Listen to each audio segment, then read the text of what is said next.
Hello दोस्तों, कैसे हैं आप सब। उम्मीद है अच्छे होंगे।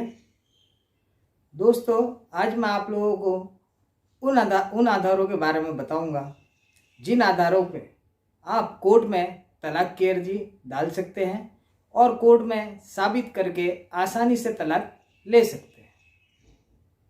तो दोस्तों, हिंदू विवाह अधिनियम 1955 के तहत दिए गए आधारों के बारे में आज मैं बात करूंगा और कोशिश करूंगा कि आपको समझाऊं कि वो आधार क्या होते हैं।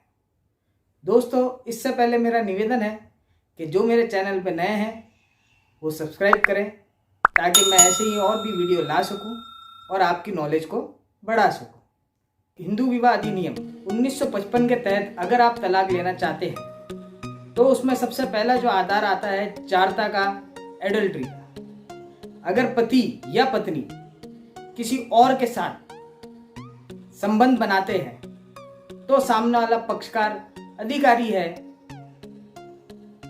उसके खिलाफ तलाक मांगने का, कोर्ट में तलाक अर्जी दायर करने का और कोर्ट में एडल्ट्री साबित कर वह तलाक भी प्राप्त कर सकता है। उसके बाद आता है क्रूरता। पति या पत्नी दोनों में से कोई किसी के साथ क्रूरता करते हैं, चाहे मानसिक हो या शारीरिक हो, तो उस आधार पर पति या पत्नी तलाक लेने के लिए अधिकारी रहेंगे, कोर्ट में अर्जी डाल सकते हैं और क्रूरता साबित होने पर उन्हें तलाक भी मिल सकता है।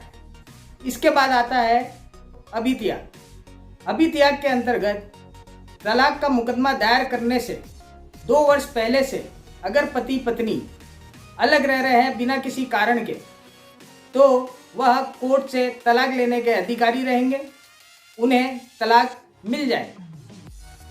परंतु यह अर्जीदार को साबित करना होगा कि पति या पत्नी पिछले 2 वर्ष से बिना किसी युक्त कारण के अलग रह रहे हैं, अलग निवास कर रहे हैं। उसके बाद आता है धर्म परिवर्तन।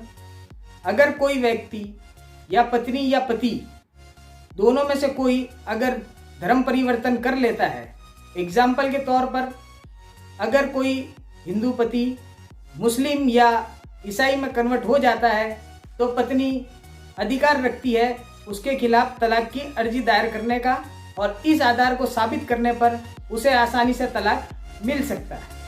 उसके बाद आता है मानसिक विकृता।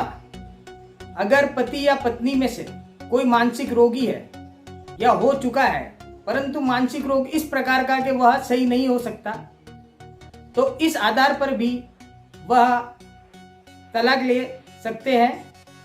इसके बाद जो तलाक का आधार बताया गया है वह है लेप्रोसी। लेप्रोसी या ऐसे कह सकते हैं कोढ़ रोग के आधार पर तलाक।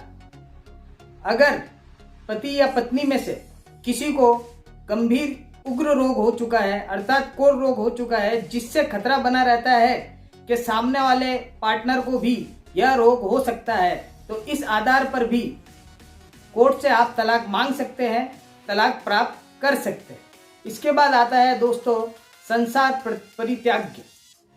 अर्थात पति या पत्नी दोनों में से कोई एक संसार से परित्याग कर लेता है, सन्यासी बन जाता है, तो सामने वाले को अधिकार है उससे तलाक प्राप्त करने का। वह कोर्ट में अर्जी दायर कर सकता है तलाक के लिए और साबित करने पर उसे तलाक प्राप्त हो जाएगा। और इसके बाद जो आधार बताया गया है वह है परिकल्पनिक मृत्यु। अर्थात कोई व्यक्ति अगर 7 साल से लापता है, जिसकी जिंदा होने की या नहीं होने की किसी प्रकार की कोई जानकारी उसकी पत्नी या पति को नहीं है, तो उस आधार पर वह कोर्ट में अर्जी दायर कर सकता है और साबित करके कि मेरा पार्टनर पिछले 7 साल से लापता है, जिसकी जीवित होने की कोई संभावना नहीं है, तलाक ले सकते हैं।